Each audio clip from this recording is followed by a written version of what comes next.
Welcome to the first lecture of our Tolle et Lege series. The series takes its inspiration from St. Augustine's experience when walking in a garden in Milan, of hearing a voice and joining him to pick up and read the scriptures.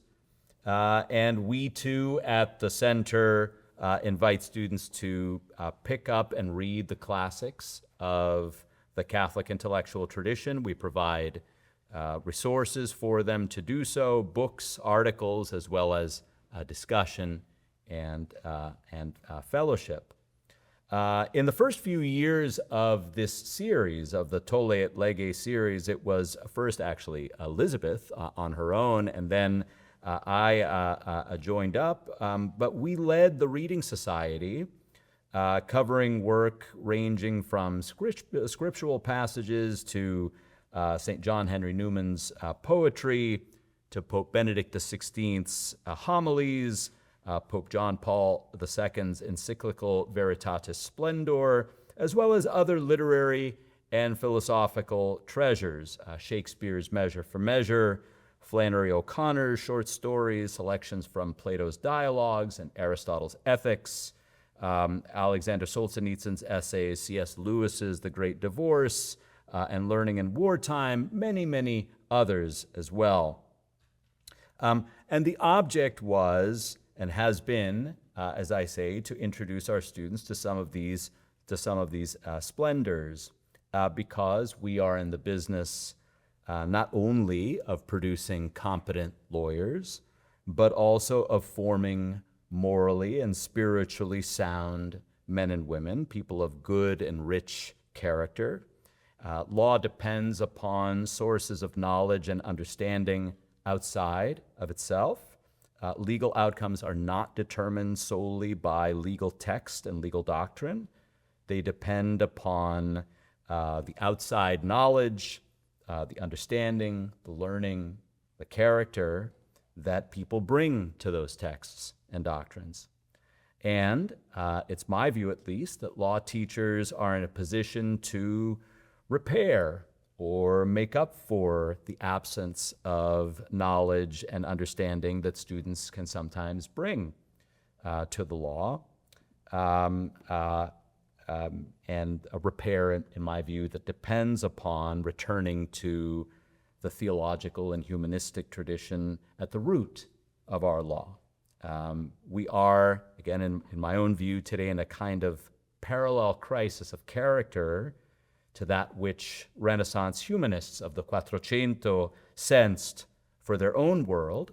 And what needs attention is the cultivation of mens, a term that we still use in criminal law when we speak of mens rea, a term for state of mind.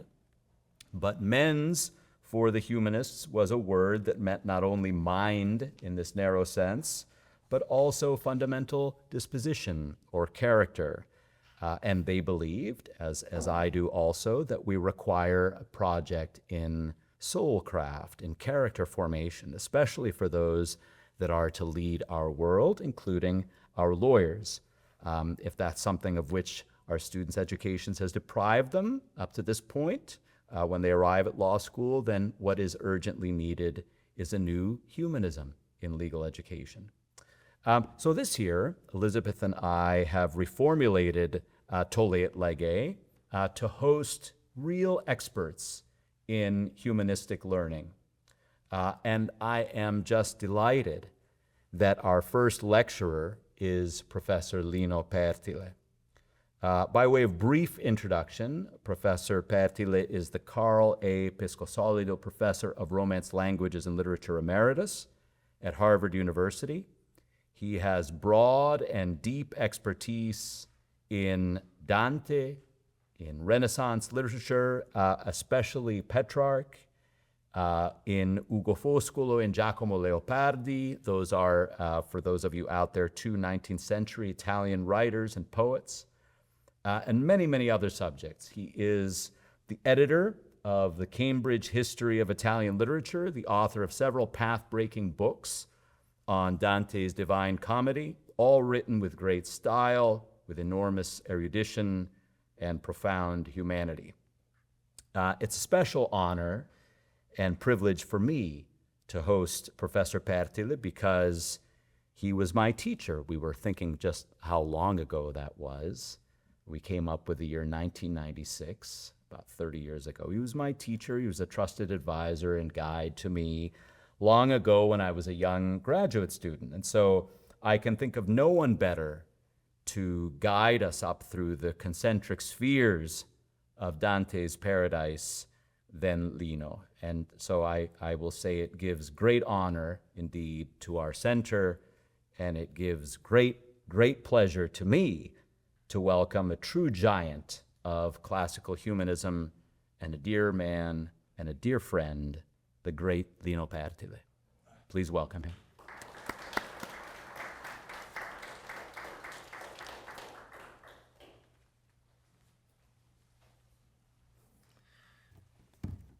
Thank you, Mark, for this beautiful introduction. You should have waited till I finished my lecture before saying such glorious things about myself. But I'm extremely happy to be here, and I thank you and Elizabeth Kirk for inviting me to open this series of lectures. Of course, it is a bit foolhardy of me to open it with Paradiso. I should have started probably with the Inferno, which is much more along the ways in which we are accustomed to live these days, and judging by what we read and what we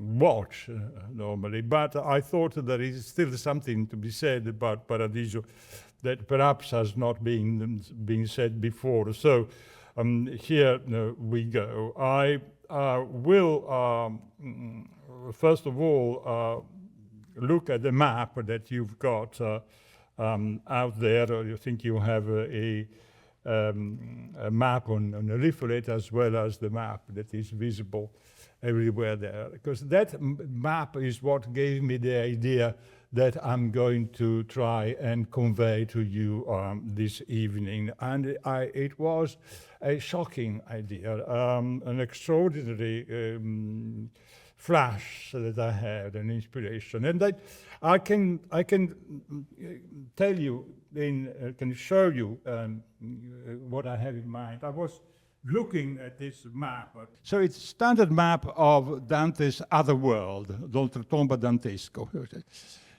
But as you can see, here is Inferno, down here, this little funnel here. And here is Purgatorio, here. And here is Paradiso. And what suddenly struck me, really, and it moved me, is this how tiny Inferno and Purgatorio are compared to the whole of Paradiso. Because you have to imagine that the Empyrean heaven actually embraces the whole of the universe. The whole of the universe is inside, is the container, is contained. You see, in Dante's view of heaven or Paradiso, the whole universe is contained by Paradiso. Paradiso is all around here.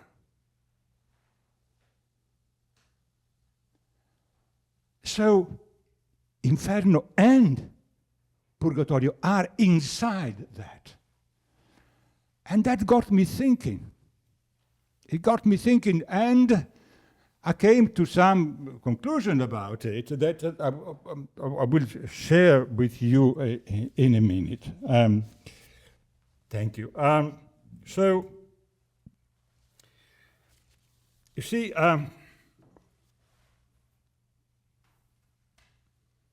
as I said, this is not just a map of Dante's Otherworld.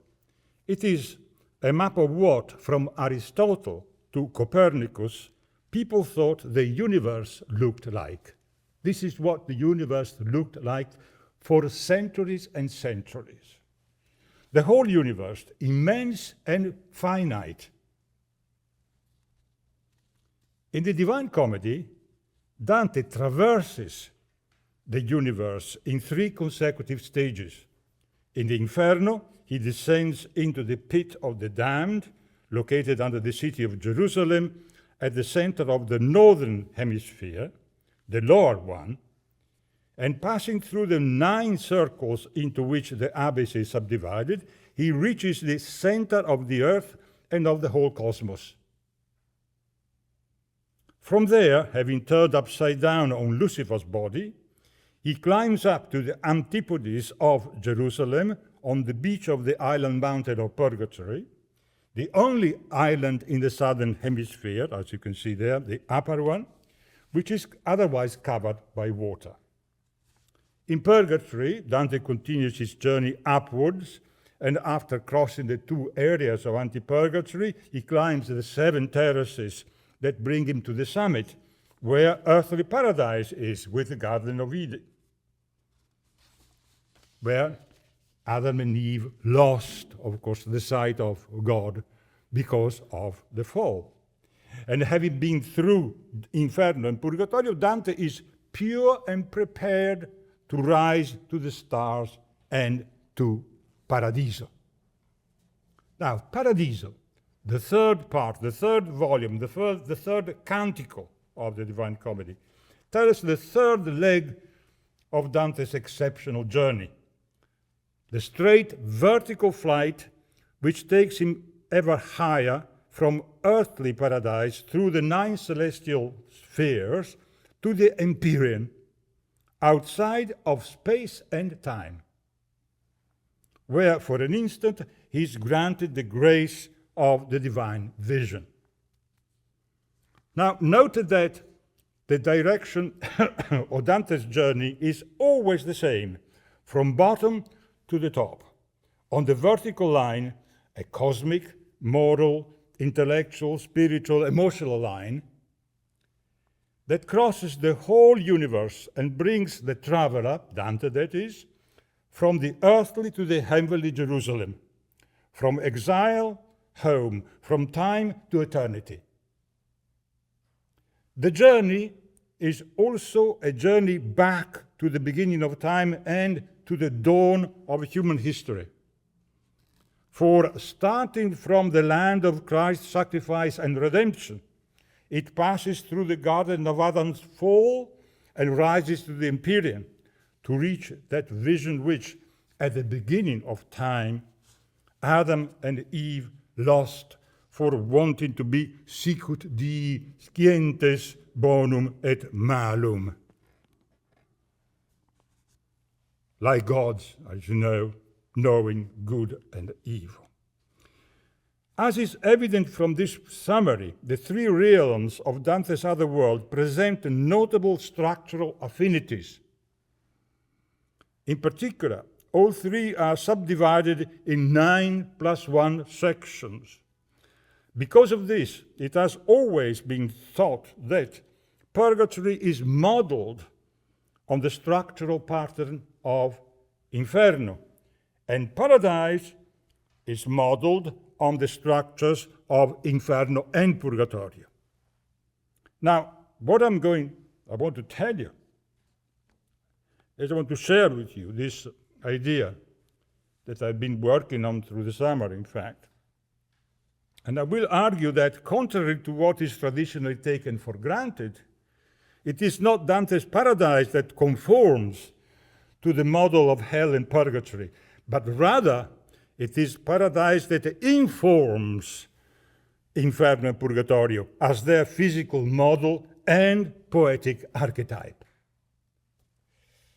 So I'm just changing the directions in which we look normally at the 3 realms or the 3 kingdoms in which is divided Dante divides his other world. Now let's have a look at Dante's paradise. First, the number 1 in your handout.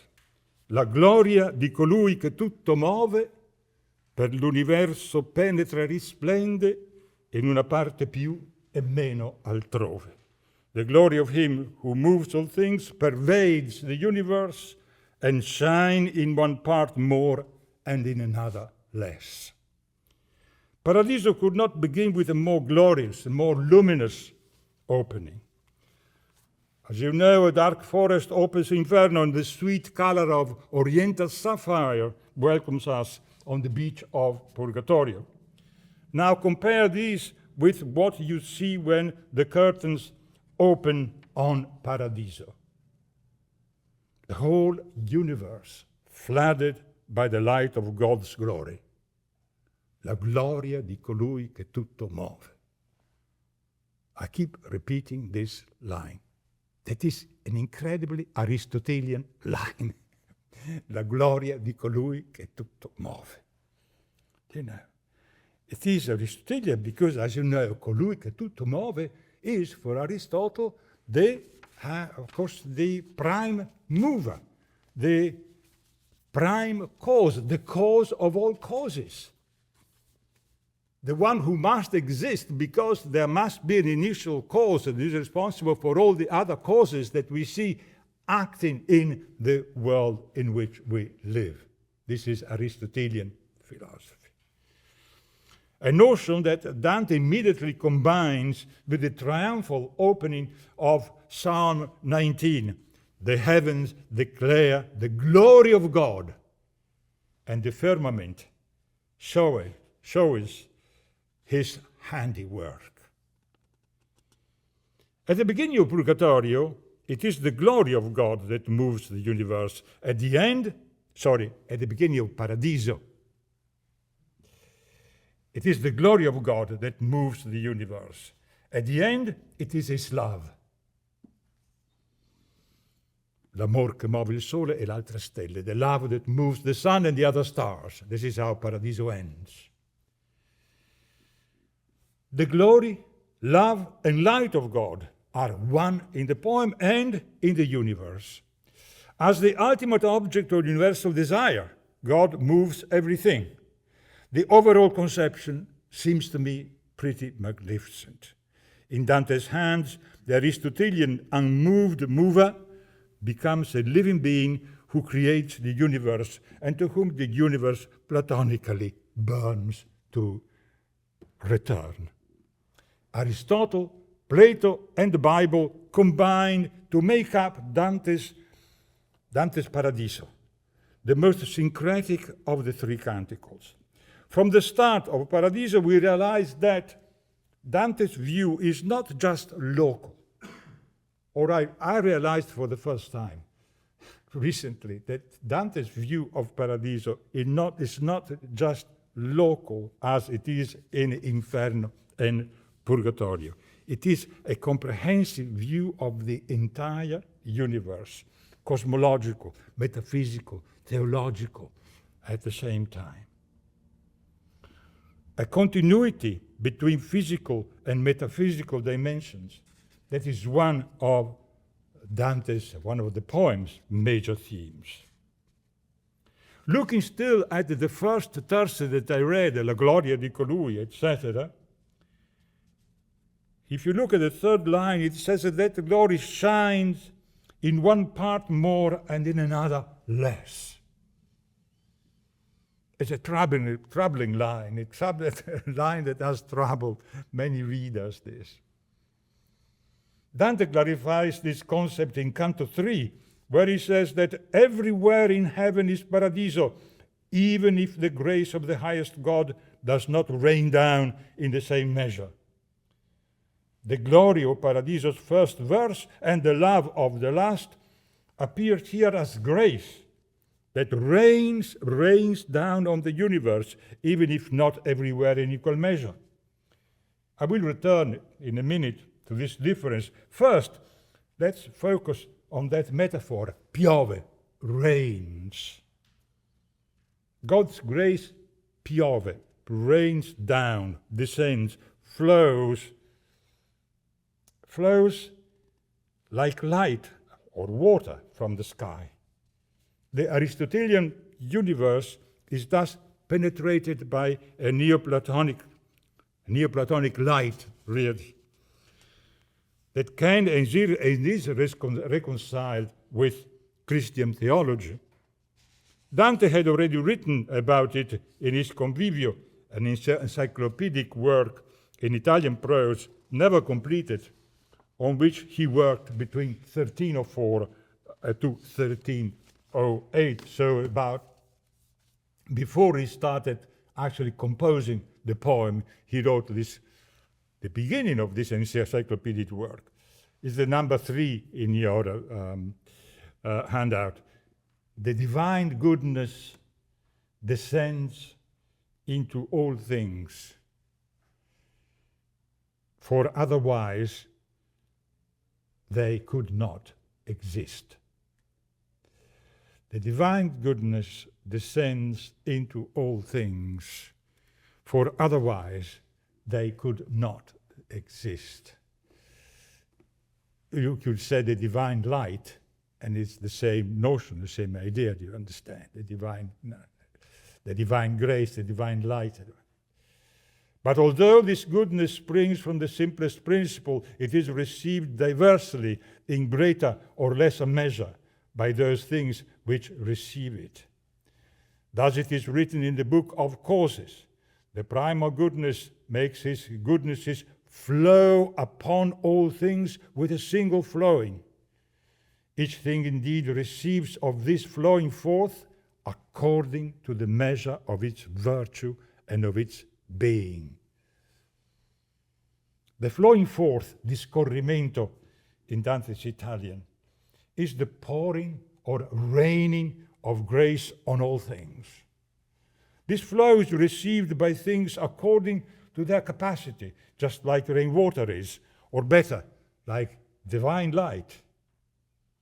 This is what Dante means with his third line, in una parte più e meno altrove, in a part more and in another less. I have no time here to talk about light, but which is one of the themes in Dante Paradiso. There is a quotation from Hugo of Saint Victor in the handout that you might find interesting there, as a way to start reflecting on light, which is an extraordinary object of reflection. Now, let me clarify a couple of things about Dante's Paradiso here. Now, the word itself was born really in Old Persian, meaning with the meaning of royal park or garden, and taken on in Hebrew, where it became actually the name given to earthly paradise, il paradiso terrestre. And it is here that God formed, as says the Bible says, the first human being, Adam. Plantaverat autem Dominus Deus, paradisum voluptatis a principio, in quo posuit hominem quem formaverat. The Lord God planted the paradise of pleasure at the beginning, and in it he placed the man that he had formed, that he had made. This is the earthly paradise. This is the earth. We talk about this as earthly paradise. And Dante finds it on the top of the mountain of purgatory. And as you know, he tells us about it in the last 6 cantos of Purgatorio. Now, reopened by Christ, the earthly paradise is now only a place of transit. Dante explores it guided by Matilda, a lovely figure who probably inspired Botticelli's Primavera. Here, Dante meets Beatrice, who unexpectedly is rather harsh with him. However, after this memorable encounter, he is finally pure and ready to rise to the star, puro disposto a salire alle stelle. It is the last verse of Purgatorio. The remainder of Dante's journey takes place in Paradiso. And this is where the third canticle starts. Now this canticle, the third part, is set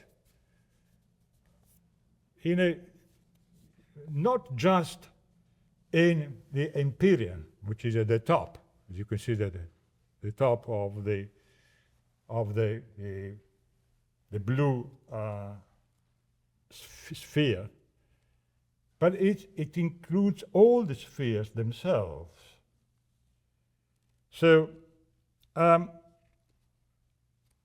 Dante devotes to the planetary, what is called the planetary paradise, that is the paradise of the spheres, it devotes 29 of the cantos of Paradiso, and only 4 to the Empyrean, which is Paradiso proper.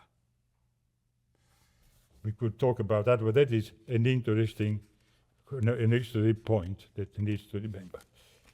Of course, only the paradise proper is the Empyrean, because there is where all the blessed live with the angels and, in a manner of speaking, with God. Now, let's look a bit at the planetary paradise, the paradise of the spheres. According to the Ptolemaic Aristotelian description of the universe, generally accepted until Copernicus in 1543, the heavens or heavenly spheres are 9. And Dante lists them in the Convivio in the order that you find in number 4. Moon, Mercury, Venus, the Sun, Mars, Jupiter, and Saturn. This is the top, is the number 7. And then beyond Saturn, you find the fixed stars, that is this heaven that is occupied by stars that are fixed in their movements. And then the 9th, which is a heaven that is not perceptible to the senses except for the movement that can be seen from Earth. And it is, Dante calls it the crystalline, but in fact, its name, the name with which we normally call it, is the primum mobile, the first to move, the first that moves. There is God who is unmoved, okay, the unmoved mover, and that is primum mobile, the first. So we will call it primum mobile. Now, these spheres circle around the Earth, which is motionless at the center of the universe. They revolve inside each other in a hierarchic order, from the smallest, slowest, closest to Earth and farthest away from God, that is the moon, to the largest, fastest, farthest away from the Earth and closest to God, that is the primum mobile, which contains all the others and is contained by none. Beyond the primum mobile, Dante places the Empyrean, the Empyreal, an immaterial heaven beyond space and time, immaterial. All the other heavens are made of some form of matter, the ether.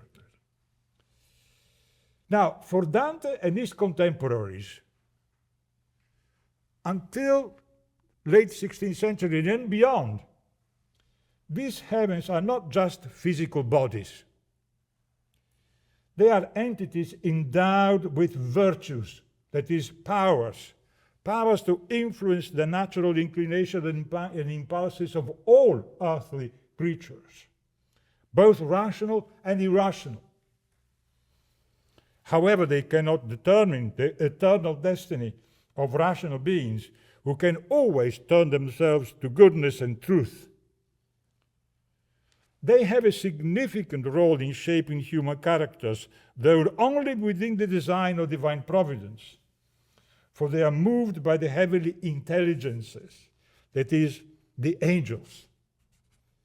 Blessed movers, they are called, according to Dante, but not only Dante. The angels are the intermediaries who transmit from heaven to heaven the virtue radiated by the divine mind. Now, we may be surprised by Dante's belief in the power of the stars, but it is really not superstition. Dante's belief in the power of the stars is based on the vital, organic connection that he sees beyond the heavens as instruments of divine providence and our whole world. So what Dante has in mind is an organic universe where everything is in relation to each other. Do you see? These heavens are not separated from us. They are really connected with us, and we are connected with them in various ways. Now it is here, anyway. Dante expresses this in a beautiful tercet, still in the first canto, magnificent first canto of Paradiso. Look at number 5. There's another tercet that I keep thinking about. Le cose tutte quante hanno ordine tra loro, e questo è forma che l'universo a Dio fa somigliante. All things created have order among themselves, and this is form that makes the universe resemble God. It is here, in the Empyrean, that in the heavens, in the heavens motion itself, in their desire for God, that space is born. Here is where time has its roots, which then extends itself all over our world, where it becomes history. This is what Dante explains in the Convivio. Now, let's look briefly at the Empyrean, at the top there of our scheme there, of our drawing. Beyond the primum mobile, there is no space and no time. There is nothing that may be humanly comprehensible. The primum mobile, Beatrice explains, 5a, non ha altro dove che la mente divina, in che s'accende l'amor che il volge e la virtù che il piove. This is an absolutely extraordinary thing to say. The primum mobile has no other where, no other location, but in the mind of God, in which is kindled the love that turns it and the power it pours down. You understand? The primum mobile is the interface between matter and the immaterial, between space and non-space, between time and non-time. In other words, between us and God, according to that. And here Beatrice is telling us that we, inside our universe, are where? Nella mente divina. It has no other location, no other where, but in the mind of God, in which is kindled the love that turns it and the power it pours down. Now, these lines have extraordinary implications. It means that, as I said, the primum mobile is the interface between matter and spirit, and beyond it there is only light, pure, immaterial light, immaterial light.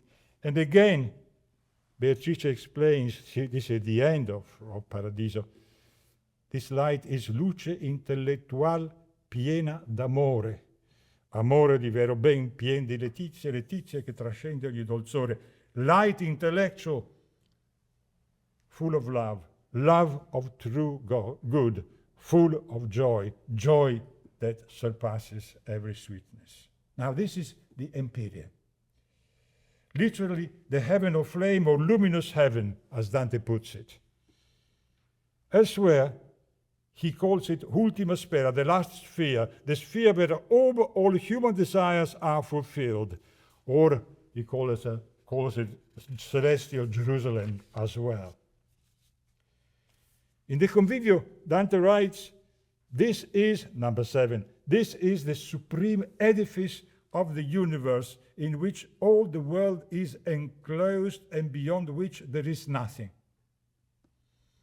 It is not itself in space, but was formed solely in the primal mind. Questo è lo soprano edificio del mondo, nel quale tutto lo mondo si inchiude e di fuori dal quale nulla è. Ed esso non è in un luogo, ma formato fu solo nella prima mente. This notion, I find this notion absolutely fantastic and totally awesome, in the real sense of the word. It's a notion that answers, in an apparently simple way, the old and always current question: where are we? Where is the Earth? The solar system, our galaxy, the million other galaxies, the universe or multiverse. In one word, existence. Where is and what is existence? Well, Dante's answer is that we and the entire universe are distinct from our ultimate creator. Yet we exist in his mind. We are a thought that, thinking of us, creates us. It makes us and our universe exist. This, at least, I think, is what Dante is telling us.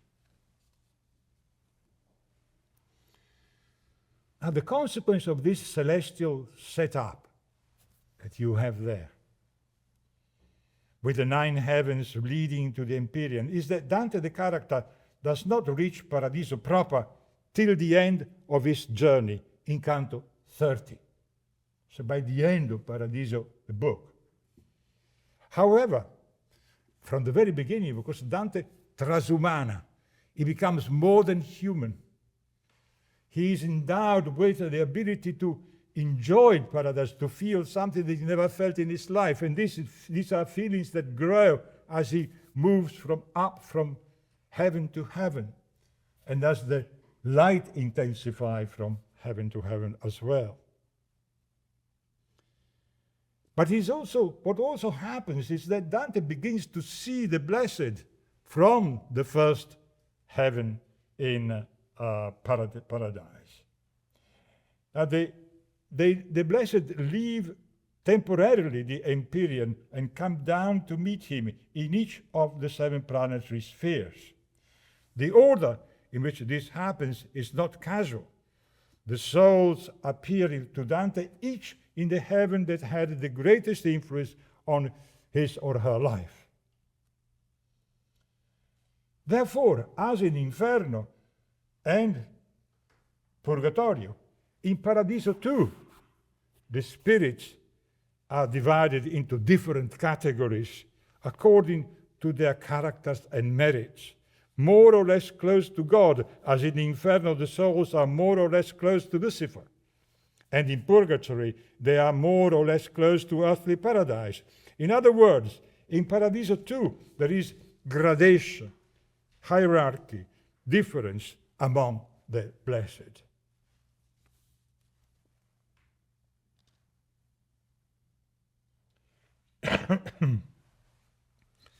So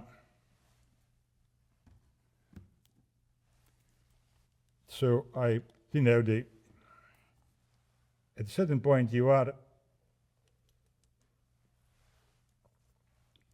left with the impression, and you are told by many critics that the Paradiso is formed on the model, on the pattern of Purgatorio and Inferno, which somehow can't be right. This is what I'm trying to tell you about. But let me tell you something about this difference, the gradation, the hierarchy, the difference among the blessed that is obviously implied in what we are told. This difference troubles Dante, the character, as soon as he becomes aware of it in the heaven of the moon. How is it possible that the blessed in heaven enjoy different degrees of blessedness? How is it possible that some are more and some are less close to God, the end of all desires for all human beings? This is the question that, though discreetly, Dante puts to Picarda, the first soul he meets in Paradiso, in the third canto of Paradiso. Do you, who are here content, Dante says, desire to achieve a higher place where you might see still more and make yourself more dear? And Picarda replies that the blessed are all perfectly happy where they are, because there they have all that they desire and do not thirst for anything else. It is, and I quote, it is the very essence of this blessed state that we remain within the will of God, so that our wills combine in unity. Therefore, our rank, from height to height, throughout this kingdom, pleases all the kingdom, as it delights the king who wills us to his will. And she concludes with an unforgettable image. And in his will is our peace.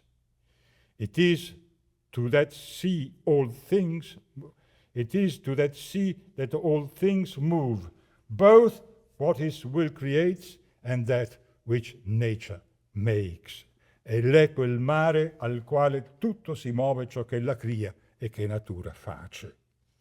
Picarda's explanation seems fully satisfying in theological terms, as Dante the character confirms when he says, "Then it was clear to me that everywhere in heaven is Paradiso, even if the grace of the highest God does not rain down in equal measure."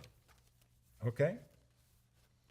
Now in the next canto, in canto 4, Beatrice will explain that all the blessed have their home in the Empyrean, up there.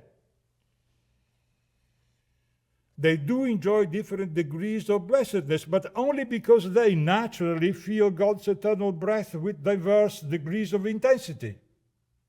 In other words, every blessed soul enjoys all the bliss she desires and is capable of, and is therefore perfectly blessed, even if in absolute terms he or she may be less blessed than others.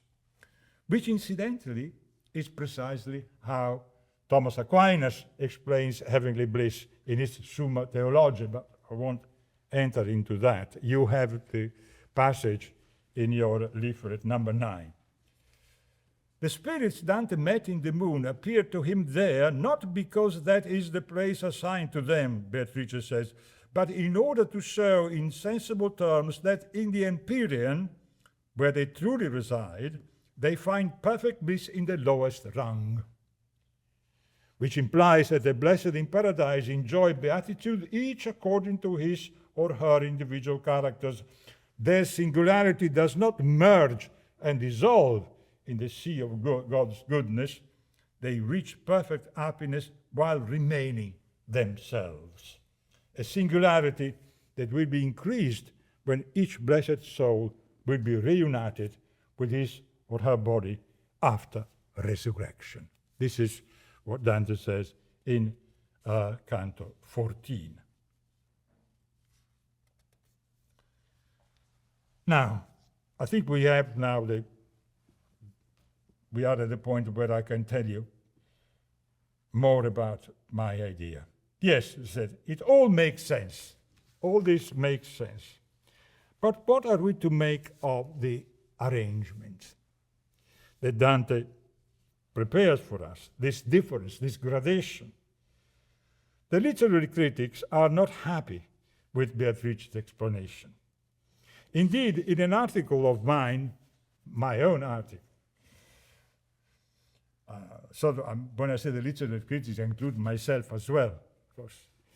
An article that I published about 20 years ago, I too argued that Beatrice's explanation amounts to a clever legitimation of Dante's narrative project, as it allows both for the journey of the protagonist to continue, paradoxically, even in paradise, and for the third canticle to reach its formal completion in harmony with Inferno and Purgatorio.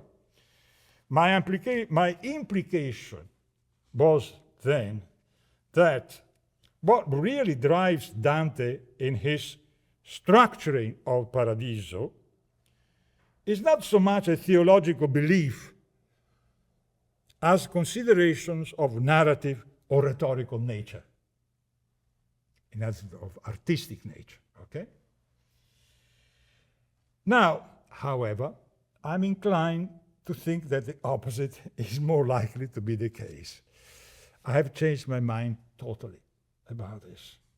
What I suggest is that it is the artistic project that arises out of what Dante believes to be the structure of the world, not the other way around. Just give me 10 minutes to explain what I mean by that. And this because it is not Paradiso that follows the models of Inferno and Purgatorio, but the invention of the first two realms that springs from the reality of the third. In other words, Paradiso comes first. Paradiso comes first.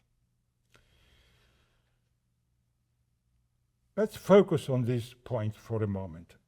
Our understanding of the structure of Dante's other world, that thing there, rests on two fundamental and unquestioned assumptions. First assumption, the three realms arise in Dante's imagination consecutively in the order in which we find them in the Divine Comedy: Inferno, Purgatorio, and Paradiso. Dante writes or imagines first Inferno, second on the structural pattern of Inferno, Purgatorio, and third on the pattern of both Inferno and Purgatorio, Paradiso. All critics and presentations of the Divine Comedy will tell you as much.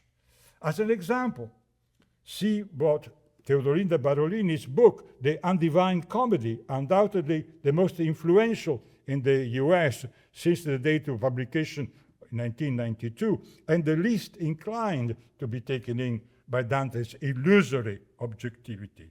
She says, number 10, if Dante is to compose with regard to the last of his imaginary world 33 cantos of narrative verse and not a mystical haiku, then that world must be supplied with some form of structural difference, analogous to the circles and terraces that punctuate its two imaginary predecessors. The hierarchy of the heavens supplies the structural framework that is required if Dante is to write a Paradiso of the same textual dimensions as Inferno or Purgatorio. This is the first assumption, and this is really accepted by everyone. The second assumption is based on a historical prejudice which, by being apparently supported by science, has reinforced and ultimately justified the first. It goes as follows. While the inventions of the first two realms, that is, of Purgatorio and Inferno, can be accepted as fictitious figurations, the structure of the third, that is Paradiso, demolished by Copernicus and Galileo in the 17th century, seems totally obsolete and unacceptable, even on a merely fictitious or fantastic plane. Therefore, we may suspend our disbelief when we follow Dante down the cavity of hell or up the mountain of purgatory, but we are unable to do so the same, we are unable to do the same with the geocentric universe on which Dante bases his Paradiso. Hence, we treat Paradiso as a brilliant escamotage, a clever trick by which Dante extends his journey paradoxically and opportunistically, even in Paradiso, until he comes to the end of space in both the universe and in his poem.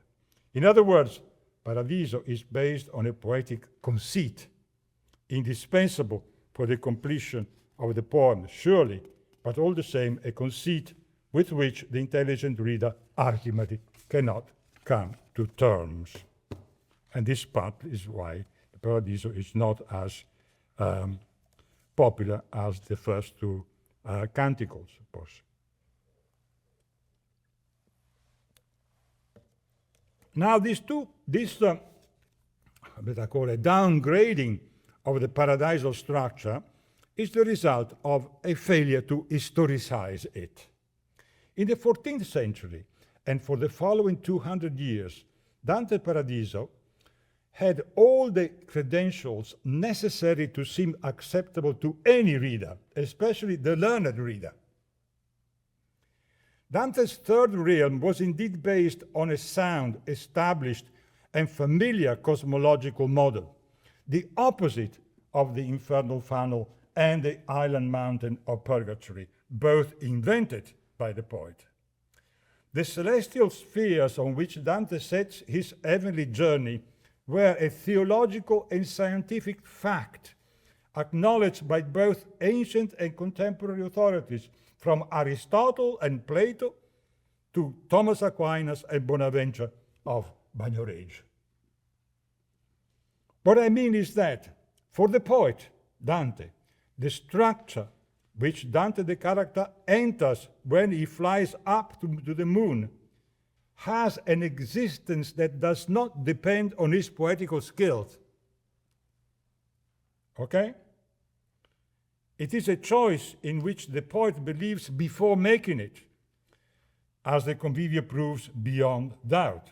When he wrote down his great poem, he placed first Inferno, then Purgatorio, and then Paradiso, following the natural progression of the journey. However, it does not naturally follow that the three realms were originally conceived in that order. In fact, there are compelling reasons to believe that Paradiso came first. And I don't know why it took me so long, more than 40 years to be precise, but the thought never occurred to me until a few months ago. Now I'm convinced that in Dante's mind, the cosmological notion of paradise must necessarily have preceded his fantastic intuition of both Inferno and Purgatorio. So it must have come first, for while the poet might have given each of these two realms a structure other than the one he eventually chose, he could not do the same with Paradiso. For he could use the structure of the universe, not change it. The opposite suggestion that having imagined Inferno and Purgatorio in the shape of two cones, both subdivided in 9+1 sections, Dante would discover that the existing structure of the cosmos was perfectly compatible with his design of Inferno and Purgatorio is too unlikely to be seriously entertained. Besides, before turning to the Divine Comedy, Dante had already written extensively about the 9 celestial spheres, but never about Inferno and Purgatorio. Dante was a familiar, let's say, of the structure of the universe, of the structure of Paradiso, before he started writing the Divine Comedy. I'll give you one example of this familiarity, an example that I extract from Dante's first book, the Vita Nova, which is a book about, this is his story with Beatrice. It's the first book that he wrote. He wrote that in 1293. We know more or less, we're sure, between 1293 and 1295, okay? That means 15 years before he started writing the Divine Comedy. 1293-95, Dante was 28 to 30. He was still a young man in Florence, all right? And then, at that point of his life, he shows an extraordinary familiarity with the Paradiso that was the culmination of his journey later on, of his, let's say, fictitious journey, that he describes in the comedy. Well, at the end of the Vita Nuova, after telling us about the death of his beloved Beatrice in 1290, Dante writes a sonnet in which his sighs reach beyond the sphere that makes the widest circle, that is the primum mobile. And there, in the Empyrean, that is, they find Beatrice. Number 11. Oltre la spera che più larga gira, passa il sospiro che esce del mio core, intelligenza nuova che l'amore piangendo mette in lui, pur su la tira. This is how the sonnet begins. Beyond the sphere that turns the widest gyre, that is beyond the primum mobile, that is in the Empyrean, rises a sigh my heart cannot contain. A new awareness which Lord Love in pain inspires the sigh with, draws him even higher. In the few lines of this sonnet, Dante already accomplishes the heavenly journey that 25 years later will be the subject of his Paradiso. Indeed, already in the Vita Nuova, Beatrice appears surrounded by dazzling light. She herself is light, and Dante does not see of her anything but splendor, just as the blessed souls of his Paradiso 25 years later. We don't know exactly when Dante wrote the text of Paradiso. Probably in the last 5 years of his life, say 1317, 1321. But it seems reasonable to suggest that already before 1300, he had in mind an idea of it. In the last prose of Vita Nuova, Dante tells us that he had a marvelous vision of things that made him decide not to say anything more about this blessed lady, that is Beatrice, until he felt capable of writing about her more worthily. It seems obvious to me that the first seeds of Dante's Paradiso are already in this project, mentioned at the end of the Vita Nuova, at the latest in 1295. Years later, in the profoundly different circumstances in which he composed the comedy, he must have felt that he could not ascend to Beatrice in heaven without first going through Inferno and Purgatorio. His journey became then a journey of conversion that involved much more than he had imagined at the time of the Vita Nuova. But the new extraordinary project grew from and around the original idea of Beatrice's glory in heaven. That is, it grew around the idea of Paradiso. What difference does it make? This is my last point. What difference does it make, you will ask? Well, I think it makes huge difference. The first that comes to my mind is that the structural analogies between the three realms do not proceed from down up. They don't proceed from the bottom up to the top, but the other way around, like God's reign. They proceed from the top down, from up to down, not from Inferno to Paradiso, but from Paradiso to Inferno. And as this structure rests on what Dante believes to be the true foundations of the cosmos, the correspondences cannot be explained as products of Dante's brilliant narrative strategy. For Dante, they are in fact first and foremost objective aspects of the world in which we live. Evident signs of the organic continuity of the universe, in other words, mirabilia, wonders of the world, glory of he who moves all things. Before writing them down in verse, Dante reads them in the book of the universe, and there, where they are written by God's fingers, he shows them to his readers. Le cose tutte quante hanno ordine tra loro. Now, all things created have an order among themselves. They have an order among themselves. And this is the form that makes the universe resemble God. It is a magnificent cosmic vision. All created things, large and small, strong and weak, lasting and ephemeral, exist in providential relation with one another, and because of this, our universe resembles its creator as a child resembles his or her father. The things of the world, both animate and inanimate, angels and human beings alike, are all different from each other, yet in their diversity, they all show the divine imprint. They all resemble God. Cum totum universum nihil aliud sit quam vestigium quodam divine bonitatis, Dante writes in the Monarchia, since the whole universe is simply an imprint of divine goodness. Or, as in Convivio Dante puts it, the divine goodness descend into all things, for otherwise they would not exist. And again, in the first canto of Paradiso, number 12, nell'ordine che io dico, in that order, all natures have their bent according to their different destinies, whether nearer to their source or farther from it.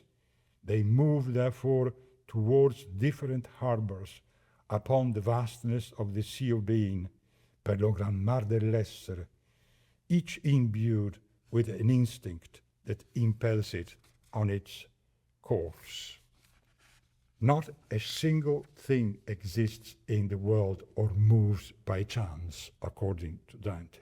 All things move towards their proper harbor, per lo gran mar dell'essere, upon the vastness of the sea of being. An amazing metaphor that appears here for the first time in the Italian language.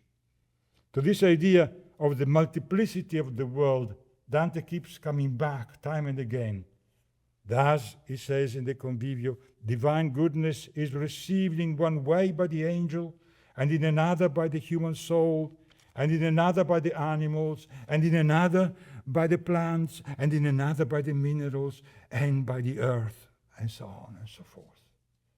This is what explains the immense variety and oneness of the universe, which includes not just paradise, of course, but as I was saying earlier, Inferno and Purgatorio as well. For it's not God who, for Dante, creates the abyss of Inferno and the mountain of Purgatory, but Lucifer who, in his fall from the Empyrean, digs the dark cavity of Inferno and makes the mountain of Purgatory emerge from the waters at the antipodean point of the globe. Now, 60 lines before the end of the poem, Canto 33 of Paradiso, in the final moments of Dante's journey through paradise, as he tries to penetrate with his eyes into the blinding beam emanating from God, Dante is granted an unforgettable vision. Number 13. Nel suo profondo vidi che si interna, legato con amore in un volume, ciò che per l'universo si squaderna. In its depth I saw contained, by love into a single volume bound, the pages scattered through the universe. All the different things, actions, and events that to our human eyes seem scattered through space and time, disconnected, puzzling, even troubling in their infinite variety. Here they appeared collected, ordered and harmoniously integrated into this volume, into this one. Now Dante sees and understands for a fleeting moment, brought to its primordial oneness, the multiplicity of our world. Just this vision and the ideas that underpins it are enough for me to prove that Paradiso came first. How could we ever thought otherwise? Thank you.